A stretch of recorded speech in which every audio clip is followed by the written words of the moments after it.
सभी साथियों का यहाँ पहुंचने पर दिल की गहराइयों से अभिनंदन है, स्वागत है। आज का जो मुख्य विषय है वो आपको जैसा पता है कि बिहार के अंदर एक नौजवान सोशल जिन्होंने अपनी पूरी जिंदगी ये अपना लिया था कि मैं पूरा जीवन अपना देश के लिए लगाऊंगा, मेरा खुद का अपना जीवन नहीं है। क्योंकि उन्होंने 2020 में भी सरकार को एक पत्र लिखकर मांग की थी कि मेरा शरीर के ऊपर जो भी वैक्सीन है उसका सबसे पहले वैक्सीन मेरे ऊपर यूज करके उसका शरीर का टेस्ट किया जाए कि वो आने वाले हमारे मानव जाति के लिए ठीक रहेगी या नहीं रहेगी। उसके उपरांत उन्होंने फिर कहा कि अगर इस कोरोना टाइम महामारी में अगर कोई अंग का भी अगर कोई जरूरत पड़ती है तो मैं अपना सभी अंगों के लिए, उन्होंने पत्र लिख के बोल दिया था कि मैं सभी अंगों का अपना डोनेट करता हूं और यही मांग करता हूं कि सरकार मेरा कोई भी अंग यूज कर सकती है। भरत तिवारी 18 साल की आयु से ही समाज सेवा में जुड़ गए थे। भरत तिवारी ने अपने पिताजी की जो पुलिस के अंदर एक ड्राइवर की नौकरी करते थे, उसकी जो रिटायरमेंट आई लगभग 40 लाख रुपए, वो बाढ़ ग्रसित जो लोग थे जिनके घर थे गरीब लोगों के जो बाढ़ से प्रभावित हो गए थे, उसमें पूरी की पूरी पिताजी की अपनी पूरी की पूरी पेंशन उन्होंने लगाई। और क्योंकि वो बहुत ज्यादा नुकसान था, उससे उसकी भरपाई नहीं हो सकती थी। भरत तिवारी ने वो आवाज उठाई और सरकार को मजबूर किया कि जो घर प्रभावित हुए हैं उनके लिए बजट आवंटित करे। जब वो बजट आवंटित हुआ तो उसमें बहुत ज्यादा राजनेताओं ने और अधिकारियों ने मिलकर बहुत बड़ा उसका गबन किया, जो गरीब आदमियों तक वो बजट नहीं पहुंच पाया। तो भरत तिवारी जब उस मांग को उठा रहे थे तो असामाजिक तत्वों ने और उन्होंने उसके विरुद्ध जो षड्यंत्र रचने की कोशिश की गई, लेकिन बिहार की जनता ये जानती थी कि भरत तिवारी सच्चा देशभक्त है, समाज सेवक है। उन्होंने भरत तिवारी का साथ दिया।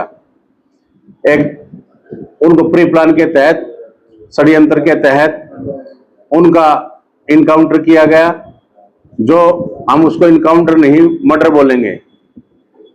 आज ऐसे लाल अगर भारत की आजादी के बाद अगर पैदा हुए हैं तो पहले आजादी के बाद पहला क्रांतिकारी वीर भाई भरत तिवारी पैदा हुआ है आजादी के बाद, जिन्होंने देश के लिए और भ्रष्टाचार के खिलाफ और गरीब लोगों की लड़ाई लड़ी। भाई भरत तिवारी ने जितने भी गरीब वहां लोग थे, वो चाहे किसी भी कास्ट के थे, चाहे वो SC से थे, चाहे BC से थे, उन्होंने हर गरीब की लड़ाई लड़ी है। और उन्होंने अपने जीवन में भगत सिंह की नक्शे कदम पर चलकर, सुभाष चंद्र जी के नक्शे कदम पर चलकर अपना जीवन का बलिदान दिया है। मैं पत्रकार बंधुओं के माध्यम से, आप सभी के माध्यम से ये बात कहना चाहूंगा कि आप लोग अगर इस तरह लोकतंत्र की जब हत्याएं होती हैं और हमारे प्रेस मीडिया पत्रकार साथी जब साथ देते हैं, वो एक देश की आवाज बनती है। उस देश की आवाज के लिए बिहार में भी गांव गांव पर उनकी श्रद्धांजलि मनाई जा रही है और हरियाणा में भी जिला स्तर पर इसकी श्रद्धांजलि मनाई जा रही है। इसमें हमारे बड़े वरिष्ठ जो समाज सेवी भी हैं वो भी आएंगे, जिसमें हमारे बादली से विधायक जी हैं, कुलदीप वत्स जी, भिवानी से विधायक हैं हमारे राजवीर फरटिया जी, जो वो समाज सेवी हैं, और भी अन्य हमारे जो साथी हैं वो इसमें सम्मिलित होंगे। ये बिना किसी कोई राजनीतिक रूप से श्रद्धांजलि नहीं है, ये सामाजिक रूप से है। इसलिए इसमें सभी समाज के, सभी पूरे भिवानी शहर के जिस भी कोई किसी भी समाज से हैं, वो हर समाज से इसमें भागीदारी लेगा। और इस श्रद्धांजलि सभा में रविवार को सुबह 10 बजे चमन फुटा रोड पे सांस्कृतिक सदन में यह श्रद्धांजलि उनको श्रद्धा सुमन अर्पित किए जाएंगे। और उसके बाद में श्रद्धा सुमन अर्पित करने के बाद में पैदल मार्च निकाल के भगत सिंह चौक तक और उनका माल्यार्पण किया जाएगा। उनके आज मैं इस प्रेस के माध्यम से बताना चाह रहा था कि हमारे बहुत ही सामाजिक हमारे भाई मंजीत जी हैं, उनके साथ में भाई प्रवेश रानीला जी हैं, शहर के बड़े एक्टिव रहने वाले भाई टीके हैं, भाई ऋषि ठेकेदार जी हैं। जितनी भी देश के अंदर आप देखते होंगे कि सरकार ने जो सिस्टम को हैक कर रखे हैं कि आज लोकतंत्र पे कोई ईमानदारी से काम करता है उसको भी नहीं टिकने देते। अब चयनित का मामला था, चयनित के मामले में आपने देखा होगा कि लोगों ने, गांव के लोगों ने सिर्फ पानी मांगा था और पानी देने के बजाय वहां पे उसको फिर अपना आन बान निशान बना लिया। जैसे आपने देखा था पीछे किसानों का बनाया था।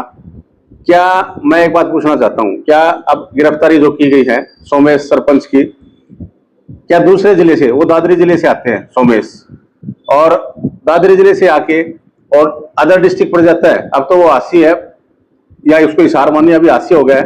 क्या दूसरे जिले में कोई व्यक्ति, आम आदमी व्यक्ति जाके वो जो टी है वो कोई खरीद सकता है? किसी कंपनी के पास है ही नहीं। अगर है तो उसके लिए अप्रूवल लेनी पड़ती, टेक्निकल सैंक्शन लेनी पड़ती है, उसका लेटर थ्रू जाता है महकमे के, उसका एस्टीमेट बनता है, उसकी जो पैसे के लिए जो डीडी चेक का जो वो व्यवस्था की जाती है। तो मैं पूछना चाहता हूं सरकार से कि वो टी कैसे मिल गई? अगर वो टी मिल गई तो सरकार के इशारे पे तो ये होगी ना। फिर दूसरी बात, क्या सोमेश ने कोई गलती की थी? अगर वो टी लगवा दी, सरकार ने उसको दे दी और टी लगने के बाद उसको दोबारा से पढ़वाना, क्या सरकार या वहां का विधायक क्या अपनी आन बान शान खराब समझता है? क्या किसी को पानी पिलाना, किसी गांव को पानी लेना, क्या ये कोई आज के समाज में कोई गलत कार्य है? हम एक ही बात कहना चाह रहे हैं कि जिस प्रकार से बीजेपी में हाशिए पे रामविलास शर्मा जी को ले गए, हाशिए पे अब प्रदेश अध्यक्ष को जैसे बिठा दिया गया, बड़ौली जी को, अभी शिक्षा बोर्ड के चेयरमैन थे पवन शर्मा जी, उसको बिठा दिया गया। उसके बाद अब तत्काल मैं और बताऊं आपको, हमारे बहुत ही सीनियर मिश्रा जी थी, सीनियर IAS थी, उसकी जगह जो उन्होंने चीफ एडिशनल सेक्रेटरी जो लगाए हैं, वो 2 बार उनको एडिशनल कर करके 6 टाइम दे के उनको बढ़ा दिया गया, जबकि इतिहास में पहली बार ऐसा हुआ है।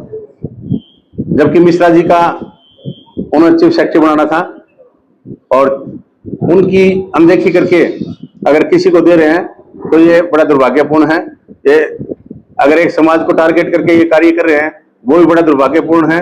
क्या सोमेश को भी इसीलिए टारगेट किया गया है कि वो एक समाज से आते हैं? तो अब क्या भारती तिवारी भी इसी समाज से थे? तो ये इस तरह की जो चीजें हैं, बातें हैं, तो क्या एक ही समाज को टारगेट करने के लिए हैं? भारतीय जनता पार्टी जब आई तो वो ये कहती थी कि हम, हमारी जो पार्टी है भारतीय जनता पार्टी है, ये पहले हिंदू मुस्लिम के जो उन्होंने, आपने देखा होगा कि हिंदू और मुस्लिम को तो भागों में किया, फिर हरियाणा के अंदर इन्होंने जाट नॉन जाट का तो भागों में किया, फिर उसके बाद इन्होंने DSC SC का कर दिया, अब आपने देखा होगा पीछे UGC का कर दिया।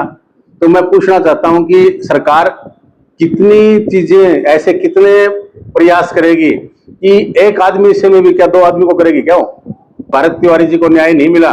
भरत तिवारी का जो मर्डर किया है उनको अंदर नहीं किया?